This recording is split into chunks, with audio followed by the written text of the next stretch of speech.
Ако сте на програмата на Телевизија Плюс, ќе го проследите најновото издание на Дневникот. Останете со нас, започнуваме по кратките најави.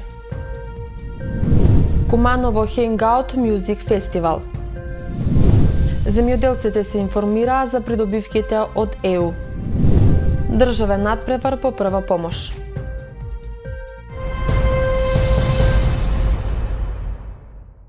Со многу музика, забава и спортски активности, во петок и сабота ќе се одржи спектакуларниот Куманово Hangout Music Festival. Игор Џамбазов, ДНК, Кабадајас, Васил Хаџиманов Бен и легендарниот Ван Гог се само дел од богатата музичка програма која ќе внесе позитивна енергија во Куманово. Билетите се веќе во продажба, а интересот на високо ниво. Куманово Hangout Music Festival, кој воедно е продолжение на минатогодишниот джез фестивал, но во поширок обем и со многу повеќе активности, на 14 и 15 септември ќе донесе вистински спектакл во градот. Организатори на настанот се Институтот за наука, уметност, култура и спорт и The Yard Lounge Bar од Куманово. Фестивалот ќе се одржи на паркингот пред затворениот градски базен, каде првата вечер ќе биде посветена на джез музиката, а ќе настапат Фирси Кабадајас од Македонија, Висер Гучи од Косово, Дром од Грција и Васил Хаџиманов Бенд од Србија. Втората фестивалска вечер ќе биде во знакот на поп и рок музиката, а свој настап ќе имаат Игор Џамбазов и Гуру Харе Бенд, Нокаут, ДНК и гостите од Србија, рок групата Ван Гог. Како што посочи Маријан Стефановски, еден од организаторите на настанот, годинава ќе се направи процес во кој ќе се имплементира и хуманоста, а воедно и целиот настан ќе има и надпревари во кошарка, пливање и тенис. Понудуваме една музичка нота која што ќе биде препознатлива за овој фестивал, кој исто така се надеваме дека ќе биде традиционален во иднина.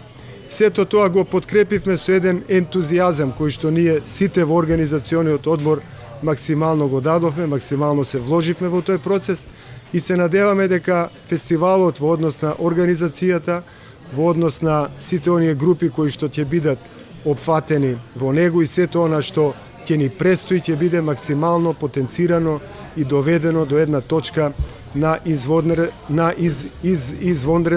организацијско ниво.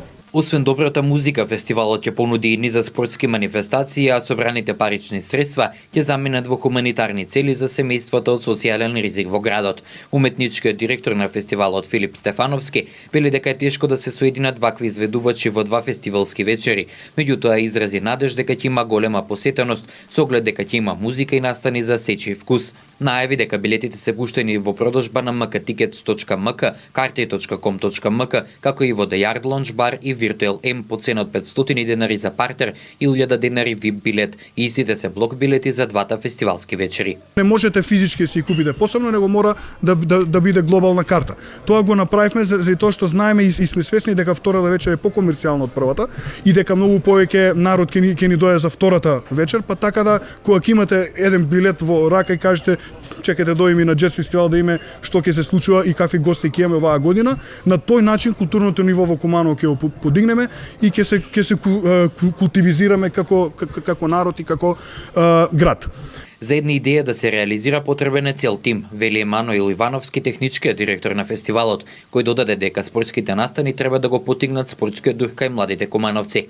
Турнирот во тенис се започнат вчера и ќе трае до сабота, а освен тоа ќе има и надпревари во баскет и пливање. Во однос на спортските надпревари можам да кажам дека се организирани 3 спортски манифестации, од која што едната ќе се одржи на 15 септември сабота со почеток во 12 часот во салата на економското училиште Перо Наков. Целата манифестација ќе трае 3-4 часа, тоа е баскет турнир 3-3 и надпревар во шутирање на тројки. Победниците ќе бидат наградени, а целиот фонд од учество во баскет турнирот ќе биде дониран хуманитарно за потреби на деца, дали се тоа топчиња за тенис, пловки за потреби на пливачките клубови и на спортските клубови во Куманово. Пливачки митинг има организирано исто така на 15 септември во почеток са вајле во 9 часот меѓу сите 5 пливачки клуба на ниво на Куманово. Мислам дека се пријавени, последни информации што имам 90 на кај 100 деца кои што ќе учествуваат на пливачкиот митинг. Пливачкиот митинг ќе се одвива во неколку генерацијски скалила, од кои што ќе се надпреваруваат во 4 или во 5 дисциплини. За учество во пливачкиот митинг нема да се дава, да се донираат средства, ќе им се доделат само медали и благодарници на најдобрите. Двата фестивалски вечери, како што рече Милан Младеновски, ќе бидат исполнети со добра музика и културни настани, кои треба да го променат правецот на живеењето во Куманово.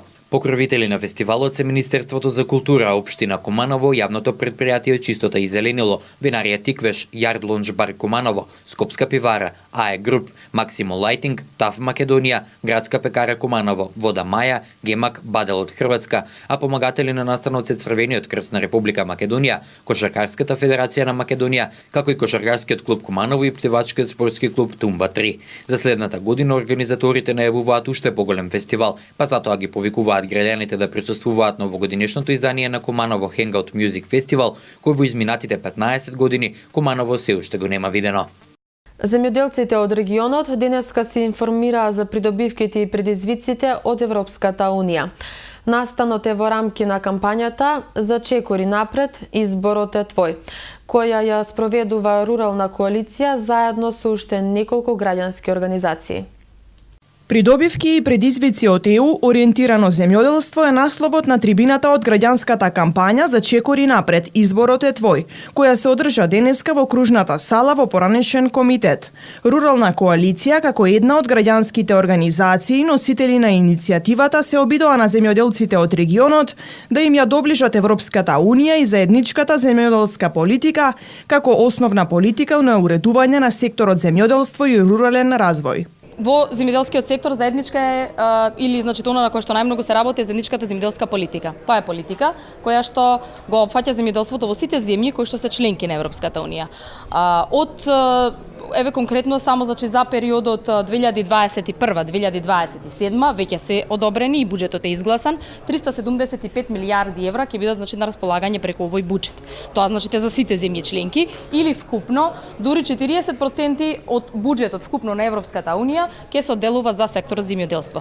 По самото тоа, со самиот значи овој факт може доволно говори за тоа која е улогата на земјоделството, а со оглед на тоа дека ние ако се прокламираме како рурална земја или 90% значи се земјоделско земјиште кај нас кое што дел се обработува, дел не, тогаш сметаме дека со самите вакви броеви треба да обрнеме многу поголемо внимание на овој сектор. Дека Европската Унија посветува големо внимание на земјоделството, потврди и професорот Маријан Кипријановски. Ние имаме приближно исти капацитети како една Словенија, земјоделските капацитети. Тие годишно земаат од Европска Унија за по двете мерки отприлика околу 300 милиони евра. Што значи дека за нас во почетокот би биле, ако останат истите политики, би биле достапни за трошење на нашите земјоделци околу 300 милиона евра, што од тие средства, што од домашните фондови, да кажем. Така да мислам дека голем дел од средствата ќе бидат искористени. Тие се наменети и таму, за меѓутоа 100% не се искористуваат секогаш, но барем 70-80% од тие предвидените средства се искористуваат за разлика од висината на средствата од сегашните програми ИПАР што ги имаме предпрестапните фондови, што искористуваме само до 10%. Ајде, предходниот програма ИПАР 1 до 10 на 12% дали стигнавме искористеноста во споредба со оние 70-80% би биле секако дека многу повеќе. Реков, Европска Унија посветува големо внимание на земјоделството, пред се заради тоа што е како сектор многу ранлив, а многу важен за популацијата, за населението, бидејќи произведуваат храна. Таа храна треба служи за исхрана на населението. Во рамки на кампањата ќе бидат објавени и 2 изданија на весникот Еурека, кој ќе биде бесплатен и ќе биде достапен на најфреквентните места низ државава. Пратеничката Лидија Тасевска на денешната пресконференција истакна дека македонско-грчкиот договор е најдоброто можно решение, кое не носи во ЕУ и НАТО. Таа ги повика кумановци утре вечер да им се придружат на митинг кој ќе се одржи на плоштадот. Македонско-грчкиот договор е договор за иднината. Сите ние знаеме дека договорот го постигнавме преку тешки преговори во кои додовме до прифатливо решение за двете страни. Свесни сме за влогот и знаеме дека ова е најдоброто можно и фер решение за граѓаните на Македонија. Истакна на денешната пресконференција пратеничката од СДСМ Лидија Тасевска. Според неја се работи за договор со кој се овозможува патот за влез во НАТО и за почеток на преговорите со Европската Унија. Договорот го гарантира правото да се определуваме како македонци. Нема повеќе оспорувања. Според членот 7 од договорот, македонскиот идентитет ги отсликува нашата територија, јазик, народ, со своја историја, култура, наследство. Според членот 7 од договорот, македонскиот јазик е потврден како официјален јазик на нашата земја. Со договорот, македонскиот јазик станува официјален јазик во најмоćниот сојуз на светот, НАТО и во најголемата унија, Европската унија. Пратеничката воедно упати апел до кумановци утре вечер да присуствуваат на граѓанскиот митинг, кој ќе се одржи на градскиот плоштад со почеток во 20 часот. На митингот ќе се обрати председателот на СДСМ Зоран Заев. Нова социјалдемократска партија со соопштение до јавноста по повод предстојниот референдум. Во соопштението се вели: кампањата за референдумското изјаснување е веќе започната. Ние како нова социјалдемократска партија сме поддржувачи на евроатлантските интеграции на Република Македонија во НАТО и ЕУ. Со влезот во НАТО и ЕУ, Македонија ќе добие многу грантови, нови инвестиции и ќе се отворат нови работни места. Драги наши нови социјалдемократи, кумановци и кумановки, ве повикуваме утре со почеток во 20 часот и 15 минути на градскиот плоштад во Куманово, каде ќе се одржи граѓанска трибина со премиерот Зоран Заев. Ќе се разговара за сите отворени прашања со кои сме соочени пред историскиот референдум. Повелете да ги слушнете сите аргументи зошто е важно да се поддржи референдумот и да се избере сигурна иднина за нашата земја. Граѓаните ќе бидат целосно и правилно информирани за да може да донесат вистинска одлука, стои во соопштението на НСДП.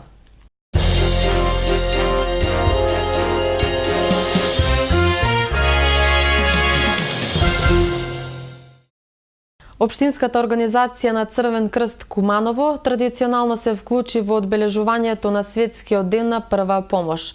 Годинава тема беше прва помош при сообраќајни незгоди. Следната активност на волонтерите е учество на државниот надпревар по прва помош во Кечева. Со показна вежба на спасување и укажување на прва помош на повредените во сообраќајна незгода според соодветно сценарио, Општинската организација на Црвен крст Куманово го одбележа Светскиот ден на првата помош 10 септември. Тоа е ден за промовирање на знаењата и вештините за првата помош, за придонес во промените за проширување и подобрување на обуките за првата помош како хуманитарен чин и клучна компонента за еден посовремен и поширок пристап, велат од Црвен крст Куманово. Симулацијската вежба што се одржа на градскиот плоштад беше организирана во соработка со полицијата, територијалната противпожарна единица и здравствен дом ден пред одбележувањето на Денот на независноста. Беше прикажана сообраќајна незгода со автомобил каде што волонтерите од Црвен крст Куманово зедоа учество и покажаа како да се пружи прва помош при скршеница на подлактица и обилно крварење на надлактица. Иако граѓаните беа заинтересирани најмногу за вежбата реанимација, каде што може директно да се вклучат и да извежбаат како да покажат срцево белодробно оживување. Волонтери од Кумановскиот Црвен крст на 21 и 22 септември ќе учествуваат на 24-тиот државен надпревар по прва помош, што ќе се одржи во Кичево. Изминативе години Општинската организација на Црвениот крст бележи солидни резултати на надпреварите. Деновиве траат подготовките за предстојниот државен надпревар. Имаме солидно солидни резултати во изминатиот период, но лани, 2017 година, го забележавме најдобриот резултат, каде што земавме 6-то место на државниот надпревар, па оваа година се надеваме на уште подобри резултати. Повеќе од 150 години Црвениот крст и Црвената полумесечина е лидер во светот во обезбедувањето на обуки и реализација на активности од првата помош. Според статистиката, само во 2014 година обучени се повеќе од 15 милиони луѓе низ целиот свет во 116 национални друштва на Црвениот крст. Вчера вечер околу 23 часот и 30 минути на наплатната станица Желино, полициски службеници сопреле патничко возило Ford Escort со кумановски регистарски ознаки управувано од 20 годишник, а како со патници биле 19 годишен, 18 и 1 15 годишник, сите од Куманово. По извршениот преглед, под предното совозачко седиште била пронајдена најлонска кеса во која имало околу 400 грама марихуана. Лицата се однесени во полициската станица Тетово и по целосно документирање на случајот ќе бидат поднесени соодветни поднесоци, информира МВР.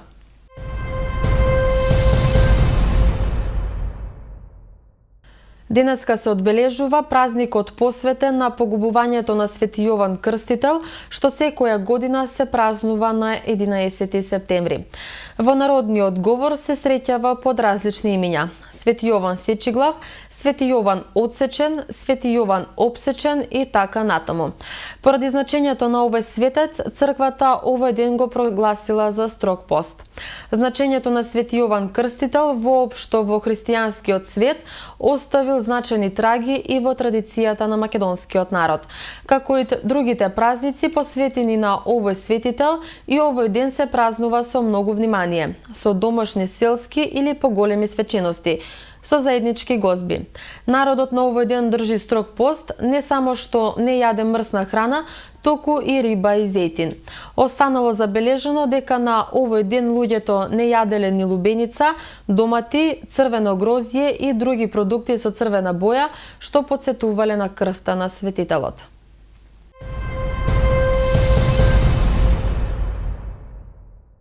Во продолжение следуваат кратките вести од Македонија. Владата на Република Македонија денеска ја одржа 88-та седница, како што соопшти владината прес-служба. На предлог на Генералниот секретаријат на владата, на седницата била разгледана предлог стратегија на владата за соработка и развој на граѓанскиот сектор со акциски план 2018-2020 година. Министрите дебатирале и за информацијата за националниот акциски план за отворено владино партнерство со предлог национален акциски план за отворено владино партнерство од 2018-2020 година. На предлог на Министерството за труд и социјална политика, дел од точките на седницата е предлог законот за изменување и дополнување на законот за пензиско и инвалидско осигурување. Управата за јавни приходи ја објави најновата листа на должници на која се наоѓаат 2069 фирми и 1812 физички лица, чии долгови по основ на ДДВ, данок на добивка, персонален данок на доход, придонесе од задолжително социјално осигурување, акцизи и царини, се заклучно со 31 мај годинава, а кои не се платени до 31 август годинава. Прв на листата и најголем должник е Отекс од Охрид со долг од речиси 14 милиони евра. Но на листата има и голем број јавни предпријатија, како Македонската радиотелевизија, Македонија Пат со 336,7 милиони денари, јавното предпријатие за стопанисување со спортски објекти Скопје, Чистото и зеленило Куманово, Комуналец од Гостивар, Билјанини извори од Охрид, Водовод од Богданци, Водостопанство на Македонија, Македонски шуми.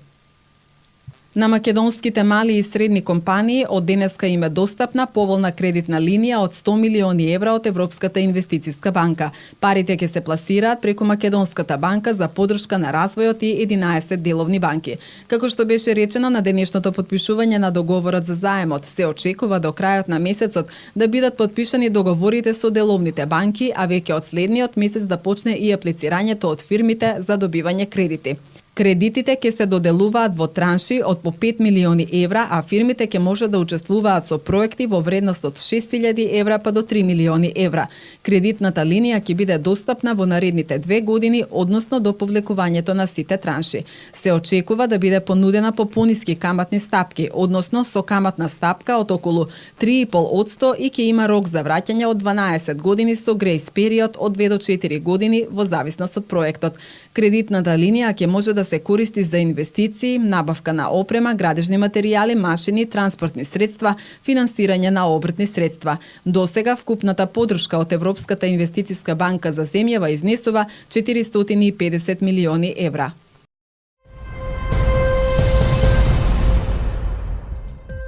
Времето денеска во Куманово беше промилниво сончево, максималната температура излесуваше 24 степени, а минималната 11.